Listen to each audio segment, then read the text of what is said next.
What's up, everybody? Welcome back to Shaka McPain Reacts to E3 2019.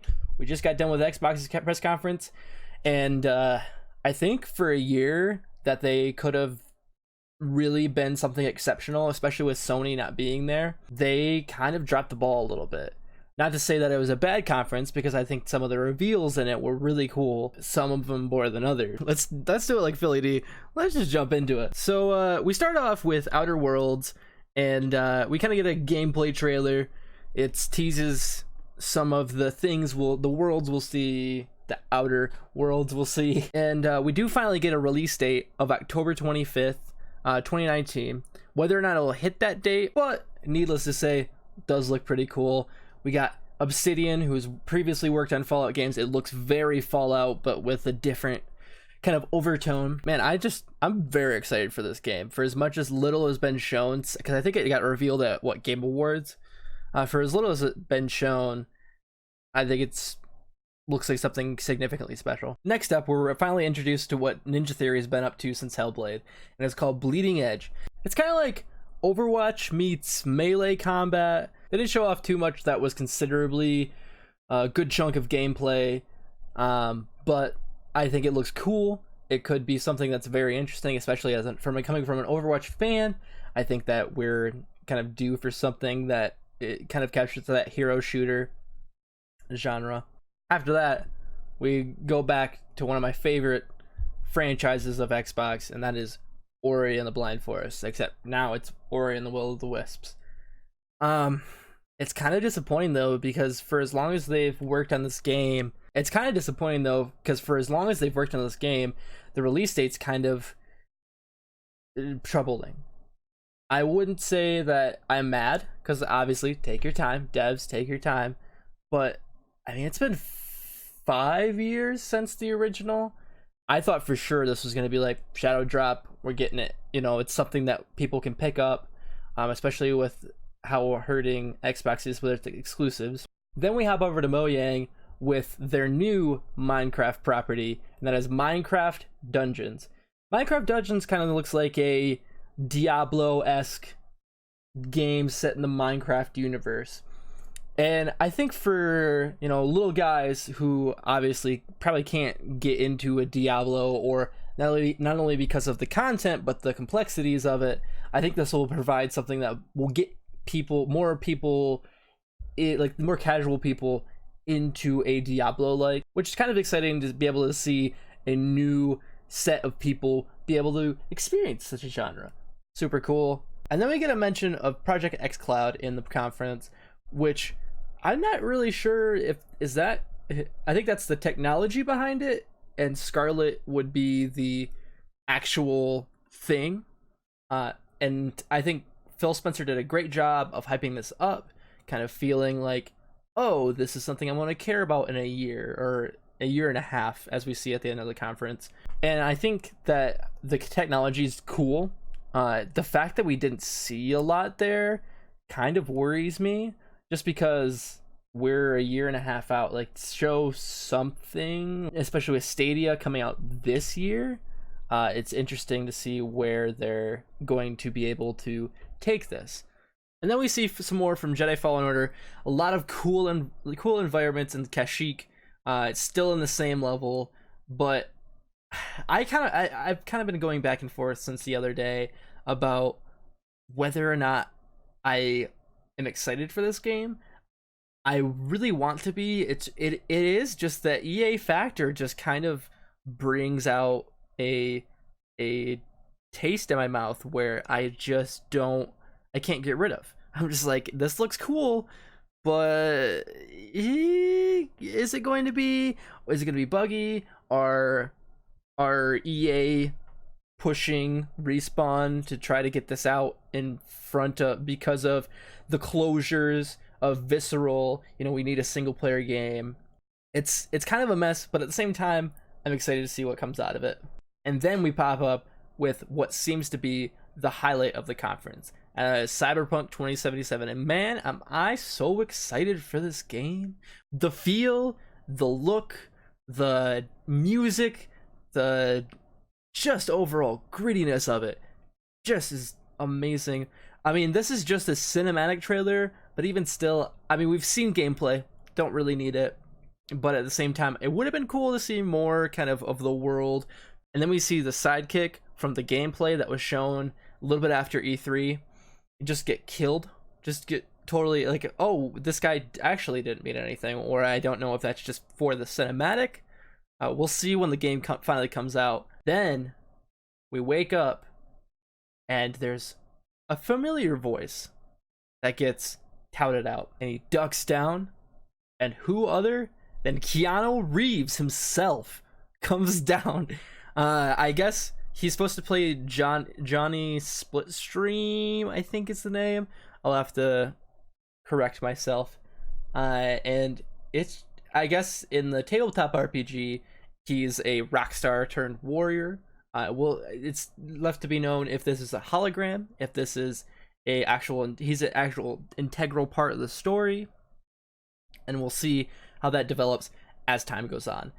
Then Keanu Reeves comes out on stage, and my favorite moment in E3 in a while is just it's like Keanu Reeves is so excited for this game. He just genuinely looks like he wants to play this game and loves the project. He starts talking about how amazing the world is, how excited he is to be working on the project, how breathtaking it is. This guy in the audience goes up and goes, "You're breathtaking." And I found out today that CD Projekt Red had reached out to the guy and is giving him a free copy, which is pretty cool. But just a heartwarming moment, just something to brush over. And then we do get the release date, which is 4/16/2020. April 16th seems about right. I was thinking more of a May release just because that's when Witcher came out, and that's kind of the sweet spot. But I'm glad nonetheless. It's kind of always seems like a dead area where things can flourish like a God of War. So we'll see when it comes out on April 16th. And we'll see if it comes out on April 16th. But I have faith. I have some faith in them. And then we get a load of some indies, which starts out with some Spiritfarer, which is a boat crafting love tale. I can't really tell what it really is. I'm excited for it nonetheless. And we go to the official reveal of the new Battletoads game, which is a beat 'em up. Looks pretty cool, serviceable.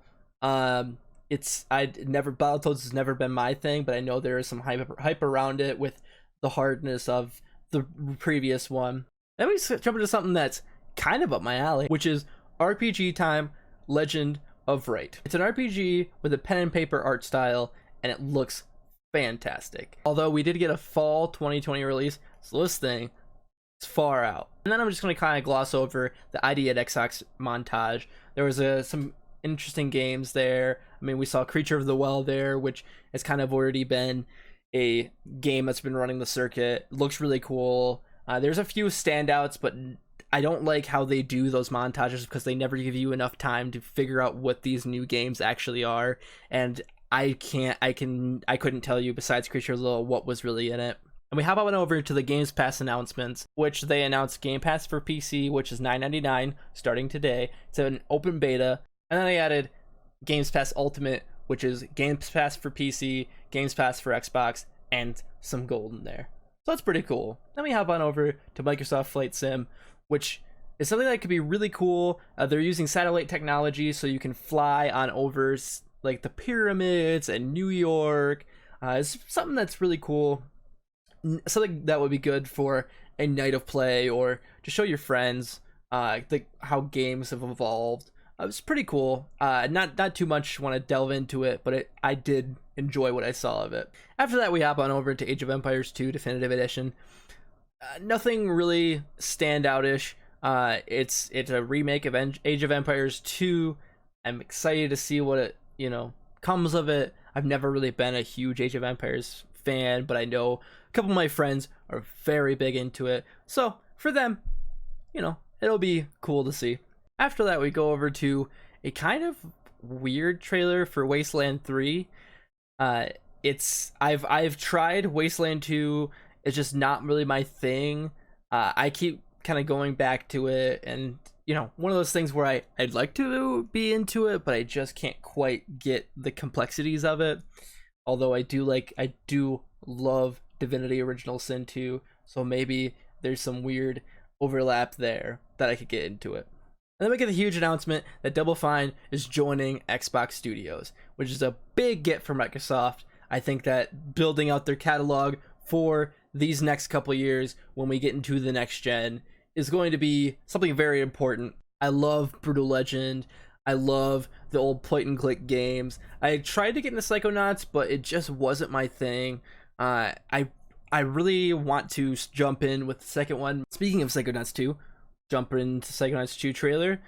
Still no release date for it yet, which is very surprising to see since it's kind of been in a few conferences now. Like, all right, like, give us something, like, give us a little bit something more. Like, it just didn't feel like it had a, concrete, nice, and neat detail.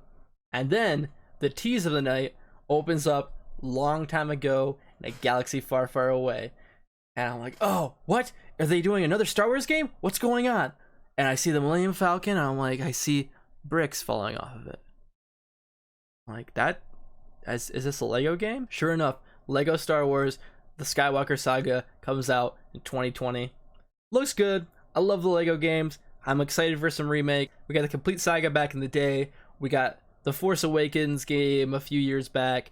We never got a Last Jedi, and I don't think we're going to get obviously, a Rise of Skywalker game. So putting in one complete package and making it so it's a one cohesive story looks pretty cool. Then it's revealed that the Dragon Ball Z action RPG was actually Dragon Ball Z Kakarot, which I think actually is a horrible name, but it does kind of lean on the Legacy of Goku series, which is my favorite of all the Dragon Ball games, just because I've played that game probably more than any other game ever.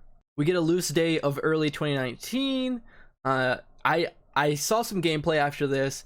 It didn't really capture me as much as I want it to, but I'm still cautiously optimistic about how cool this game will be. Because if it's anything like the Legacy of Goku games, then I'm just gonna have a fun time with it. I'm gonna have a solid 7.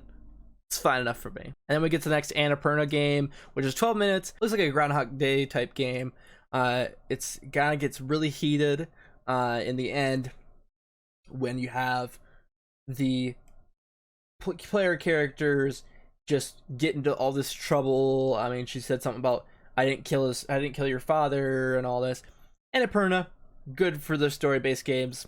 I'm excited to see what they do with this one. Then we hop over to Way of the Woods, which is a post-apocalyptic game where you control a deer. I honestly don't have much to say about this. Looks cool, very artsy-fartsy sort of game, and I'll check it out. Then we get what I was excited for, which is Gears 5. And Gears 5 gets a September 10th release date. I'm all for it. Give me my Gears. And especially with how Gears 4 ended, I think they have much room to improve the story, kind of do a different take for the Gears franchise. I will say that the presentation itself was a little long and disjointed. The trailers that were there kind of felt off. Like, oh, why are you showing us this? This doesn't really show off what this game is going to be. I do like that they announced a new mode that's not Horde mode, which is called Escape.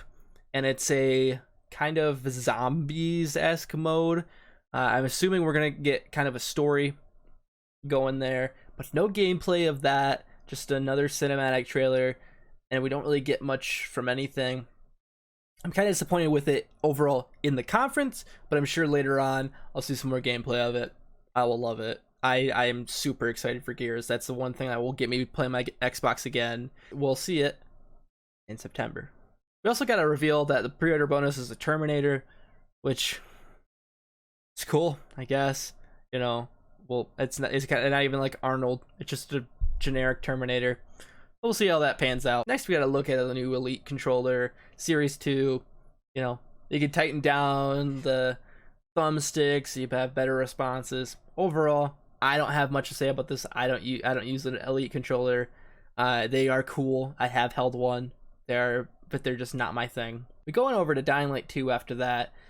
Another cinematic trailer, which kind of seemed to be which kind of seemed to be a overview of the entire conference, where we're just cinematic, and no real even gameplay snippets. I know there's some trailers who did that, but for all intents and purposes, looks cool. Again, I don't really have too much to say about it. It looks like Dying Light. After that, we hop on over to the LEGO Speed Champions expansion for Forza Horizon 4.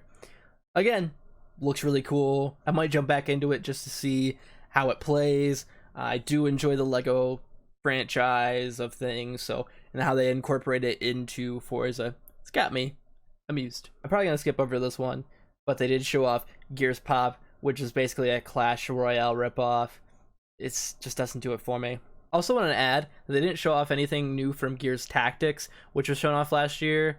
I don't know if that's kind of on the down low canceled or whatnot, but I mean, that was an XCOM-like sort of game with Gears. I was excited for it. Kind of bummer that it wasn't there.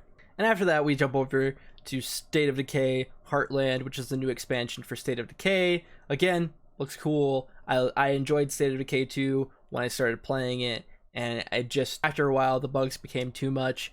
I just couldn't play it anymore.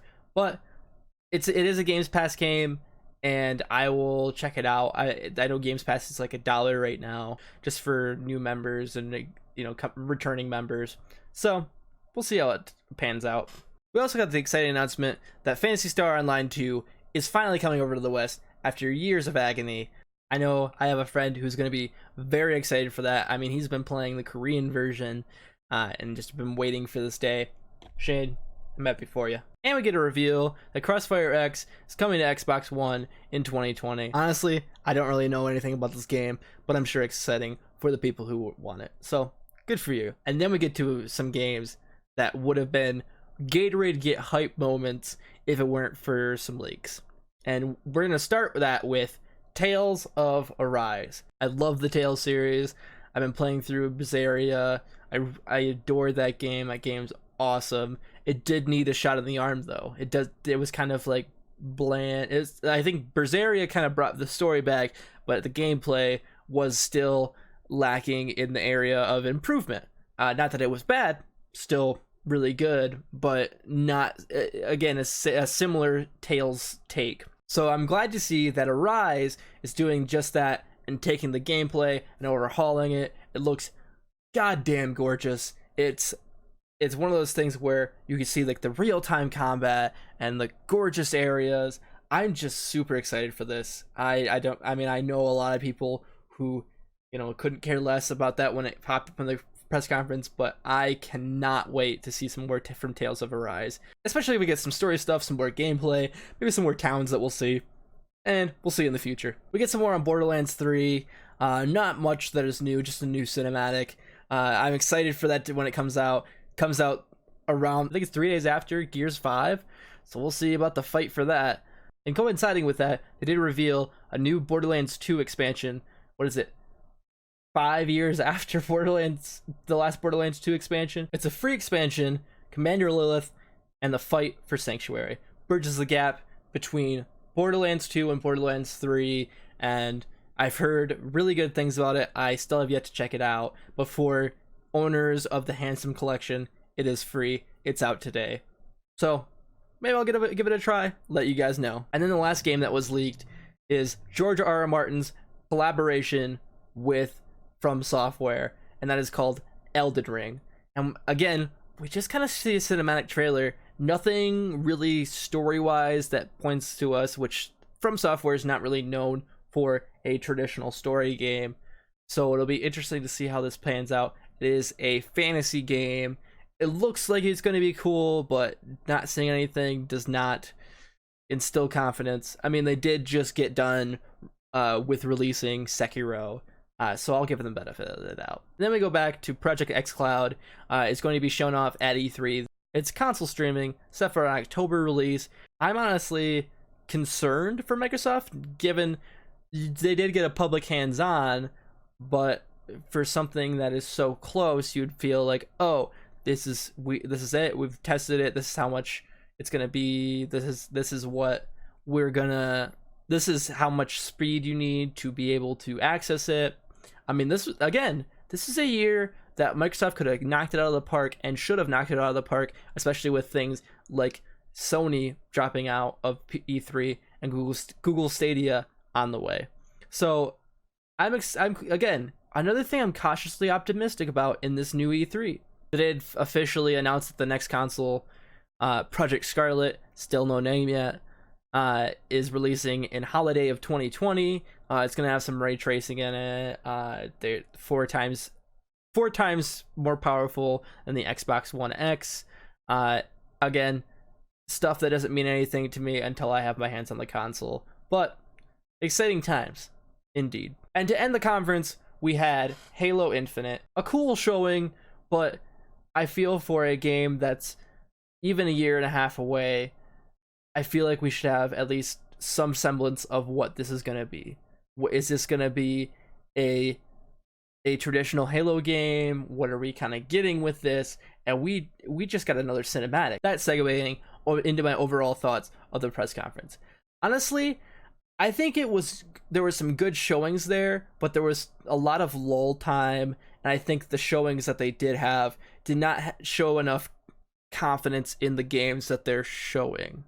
I really wish we got some more gameplay of Halo. I really wish we got some more gameplay of Cyberpunk, even though we kind of know what it is. I really wish we would have got some more reveals that would have been more exciting, like a Fable. I really feel like this could have been the year that Xbox was like, okay, we had to kick it into high gear. PlayStation's not here this year. We can really show them up and show them off what we have for the next conference. And honestly, it only confirms why Sony dropped out of E3 this year, because I just don't see anything with the end of the console generation being that here.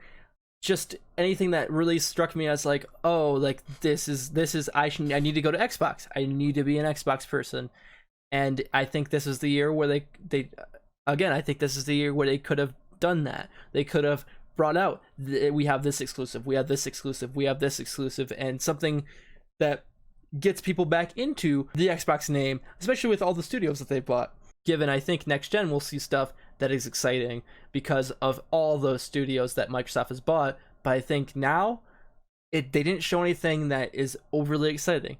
Honestly, this is a 7.5 conference, and it's again not bad, but not something I'm overwhelmed like, oh wow, mind changing, like it's so cool. The fact that Keanu Reeves was the highlight of the night and a game that's not only going to be premiering on Xbox but also on PlayStation and Stadia, it's just, and PC, it's hard to say, oh, I want to go jump on my Xbox right now.